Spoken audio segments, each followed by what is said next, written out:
മുൻവർഷ ചോദ്യങ്ങൾ അടിസ്ഥാനപ്പെടുത്തിയുള്ള പഠനം തീർച്ചയായിട്ടും പരീക്ഷകളിൽ നമ്മളെ വളരെയധികം സഹായിക്കും. എന്നാൽ ബേസിക് അറിഞ്ഞുകൊണ്ടുള്ള പഠനം നമ്മളെ സഹായിക്കുക വ്യത്യസ്ത ചോദ്യങ്ങൾ വരുമ്പോഴാണ്.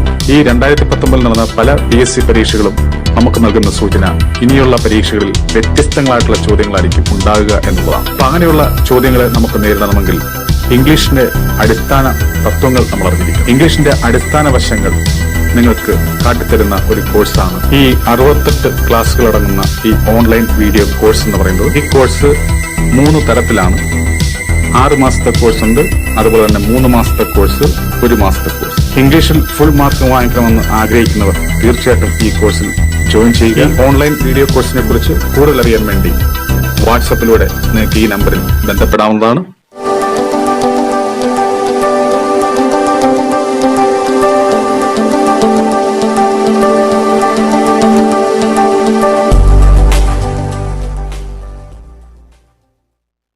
നമസ്കാരം. രഞ്ജിത്ത് ഇംഗ്ലീഷിന്റെ പുതിയൊരു ക്ലാസ്സിലേക്ക് ഏവർക്കും ഒരിക്കൽ കൂടി സ്വാഗതം. നമ്മൾ ഇന്നിവിടെ പതിവ് പോലെ മുൻവർഷ ചോദ്യങ്ങളാണ് വിശകലനം ചെയ്യുന്നത്. അപ്പം നമുക്ക് നമ്മുടെ ഫസ്റ്റ് ക്വസ്റ്റ്യൻ നോക്കാം. She has invited me dash the party. അപ്പൊ എന്താണ് ഇത്? പ്രിപ്പോസിഷനുമായി ബന്ധപ്പെട്ട ഒരു ചോദ്യമാണ്. ഇവിടെ കൊടുത്തിട്ടുണ്ട് ഫോർ 2 വേഴ്സ് ഇൻടു 2. പലർക്കും ഇവിടെ കൺഫ്യൂഷൻ ആവുക ഇൻടു ആണോ അതോ ഈ പറയുന്ന പോലെ 2 ആണോ എന്നുള്ളതായിരിക്കും പലർക്കും ഇവിടെ കൺഫ്യൂഷൻ ആവും. അപ്പം ഇൻടു ആണോ 2 ആണോ മനസ്സിലാക്കേണ്ട കാര്യം, ഇൻവൈറ്റഡ് എന്ന് പറയുന്ന വാക്കിന് ശേഷം പിന്നെ വേണ്ടത് എപ്പോഴും എന്തായിരിക്കണം? 2 ആയിരിക്കണം. എന്താണ് 2? ഇൻവൈറ്റഡ് 2 എന്നാണ് പറയേണ്ടത്. അപ്പൊ she has invited me to the party എന്നുള്ളതാണ് കറക്റ്റ് ആൻസർ. അപ്പൊ ഇവിടുത്തെ ആൻസർ ഡി എന്ന് പറയുന്ന ഓപ്ഷനാണ്. അടുത്ത ക്വസ്റ്റ്യൻ നമുക്ക് നോക്കാം. All of them tried hard to dash the fire. എല്ലാവരും പരമാവധി കഠിനമായി ശ്രമിച്ചു. എന്തിനു വേണ്ടി? തീ അണയ്ക്കുവാൻ. അപ്പൊ അണയ്ക്കുക എന്നർത്ഥം വരുന്ന ഫ്രേസൽ വെർബാണ് ഇവിടെ വരേണ്ടത്. അതേതാണ്? പുട്ട് ഔട്ട് ആണ്. അതാണ് പുട്ട് ഔട്ട്.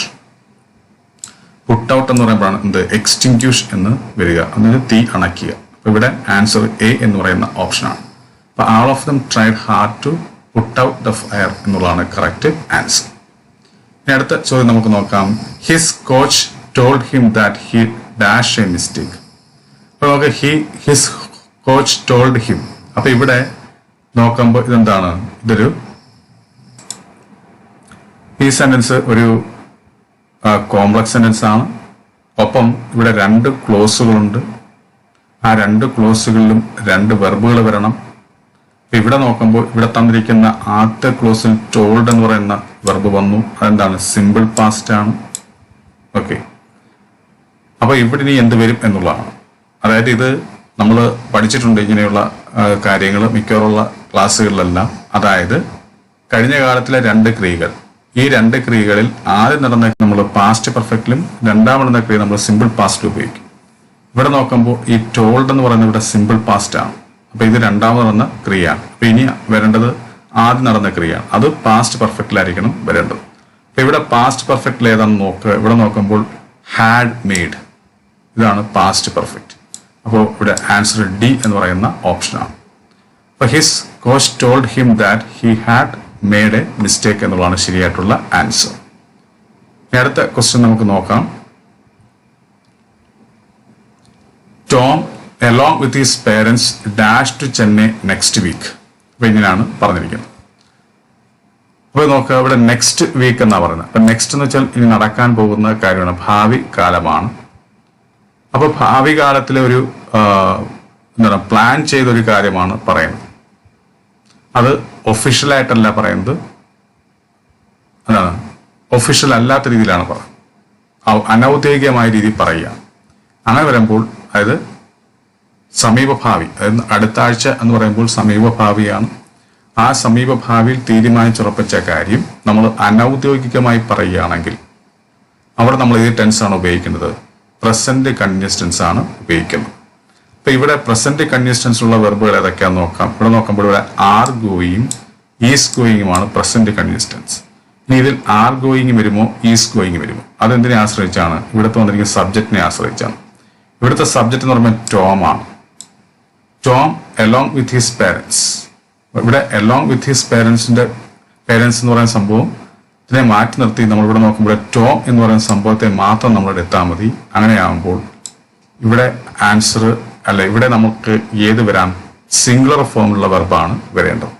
അപ്പൊ ഇവിടെ സിംഗുലർ ഫോമുള്ള വെർബ് എന്ന് പറയുന്നതാണ് ഈസ് ഗോയിങ് ആണ്. അങ്ങനെയാകുമ്പോൾ ഇവിടുത്തെ കറക്റ്റ് ആൻസർ ഈസ് ഗോയിങ് എന്നായിരിക്കും. അപ്പൊ Tom along with his parents is going to Chennai next week എന്നുള്ളതാണ് കറക്റ്റ് ആൻസർ.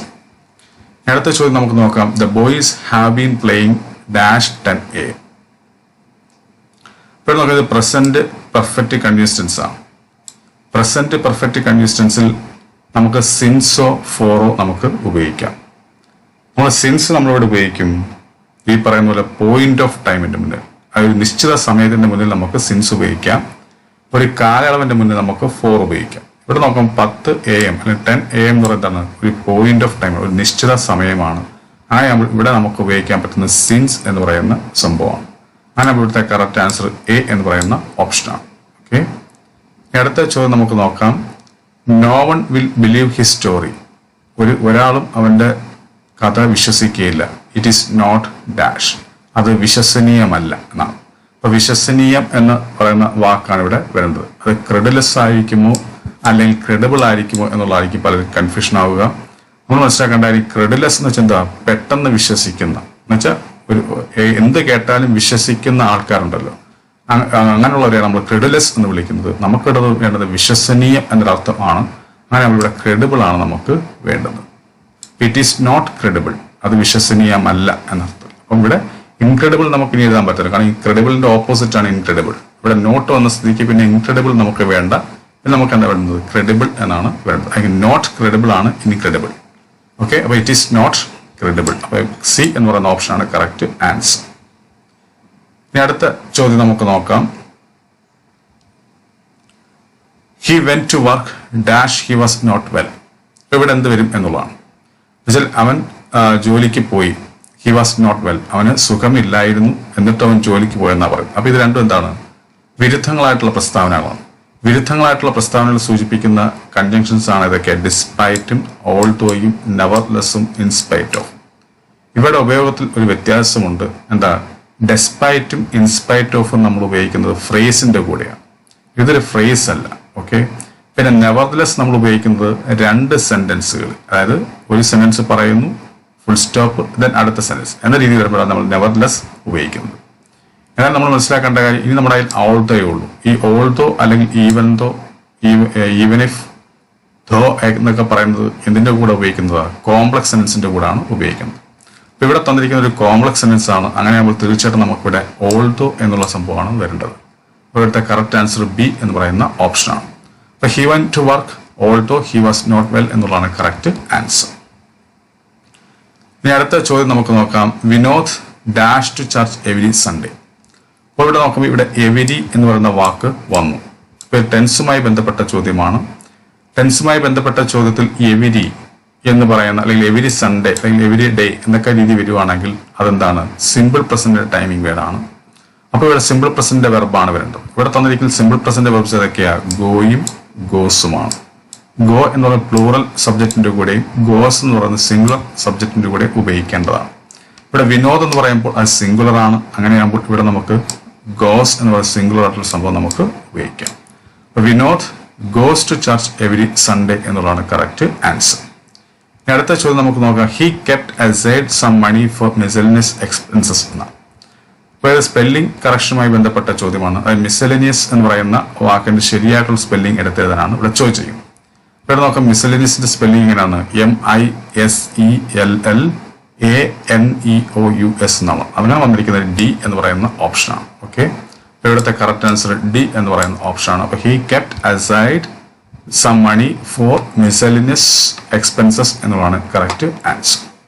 ഇനി അടുത്ത ചോദ്യം നമുക്ക് നോക്കാം. Her knife is sharp but mine is dash. അപ്പൊ ഇത് അന്റോണിമുമായി ബന്ധപ്പെട്ട സംഭവമാണ്. ഷാർപ്പ് എന്ന് പറയുന്ന വാക്കിന്റെ ഓപ്പോസിറ്റ് ആണ് ചോദിച്ചിരിക്കുന്നത്. ഷാർപ്പ് നമുക്കറിയാം മൂർച്ചയുള്ളത് എന്നാണ് ഷാർപ്പ് കൊണ്ട് ഉദ്ദേശിക്കുന്നത്. അപ്പൊ മൂർച്ച ഇല്ലാത്ത എന്ന് വരണമെങ്കിൽ അതിന്റെ കറക്റ്റ് ആൻസർ എന്തായിരിക്കും? ബ്ലണ്ട് ആണ്. ഇതാണ് ബ്ലണ്ട്. അപ്പൊ ഷാർപ്പിന്റെ കറക്റ്റ് ഓപ്പോസിറ്റ് ബ്ലണ്ട് ആണ്. ഓക്കെ, അപ്പോൾ അടുത്ത കറക്റ്റ് ആൻസർ എ എന്ന് പറയുന്ന ഓപ്ഷനാണ്. അപ്പോൾ ഈ ക്ലാസ് നിങ്ങൾക്ക് നല്ലപോലെ മനസ്സിലായി ഞാൻ കരുതുന്നു. അങ്ങനെ മനസ്സിലാക്കണം തീർച്ചയായിട്ടും നിങ്ങൾ ലൈക്ക് ചെയ്യുക, ഷെയർ ചെയ്യുക. അതുപോലെ തന്നെ ആദ്യമായി എൻ്റെ ക്ലാസ് കാണുന്ന ആരെങ്കിലും ഉണ്ടെങ്കിൽ തുടർന്നുള്ള ക്ലാസ്സുകൾ ലഭിക്കാൻ വേണ്ടി താഴെ കാണുന്ന സബ്സ്ക്രൈബ് ബട്ടൺ ക്ലിക്ക് ചെയ്ത് എൻ്റെ ചാനൽ സബ്സ്ക്രൈബ് ചെയ്യുക. അപ്പോൾ എല്ലാവർക്കും നല്ലൊരു വിജയം ആശംസിച്ചുകൊണ്ട് ഞാൻ നിർത്തുന്നു. നന്ദി, നമസ്കാരം.